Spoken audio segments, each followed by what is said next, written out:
Studenti delle superiori riuniti al Teatro Nuovo Giovanni da Udine per l'evento Maturità è, organizzato dall'Associazione Friulana Donatori di Sangue per stimolare una crescita consapevole all'insegna della solidarietà e dei corretti stili di vita. Tra i protagonisti sul palco una rappresentanza delle Frecce Tricolori, il motociclista friulano Cristian Savonitti, paraplegico dall'adolescenza, e il gruppo Don't Call Me Signorina, intervenuto sui temi della parità e della violenza di genere. L'opportunità che viene data anche dalle scuole, della collaborazione delle scuole, portare un po' tutti i ragazzi delle quinte superiori in questa mattinata di informazione su varie tematiche che c'entrano sia con la donazione del sangue, che hanno a che fare un pochettino con un'educazione civica. Ecco. Ritornando comunque al dono del sangue anche tra i giovanissimi, come sta andando? Allora, sta andando molto bene e il nostro obiettivo è quello sempre di trovare nuovi ragazzi e le scuole sono un bacino molto importante che noi cerchiamo di mantenere e di coltivare, quindi questo è il primo passaggio. Loro fanno la prima donazione anche a scuola perché hanno la possibilità di avere l'autoemoteca anche all'interno dell'istituto, quindi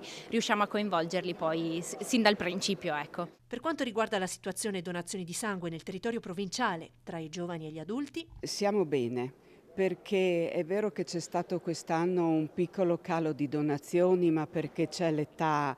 c'è gente che è fuori età, c'è meno natalità, però la cosa importante è che comunque siamo in linea con quello che ci chiedono, non siamo in sofferenza, per cui importante è andare a donare quello che serve quando serve, dico io, e siccome siamo comunque meno donazioni di sangue, però molte di più di plasma, che è quello che ci chiedono oggi, perché con il plasma sappiamo che si fanno tantissime medicine che sono salvavita e non solo viene trasfuso.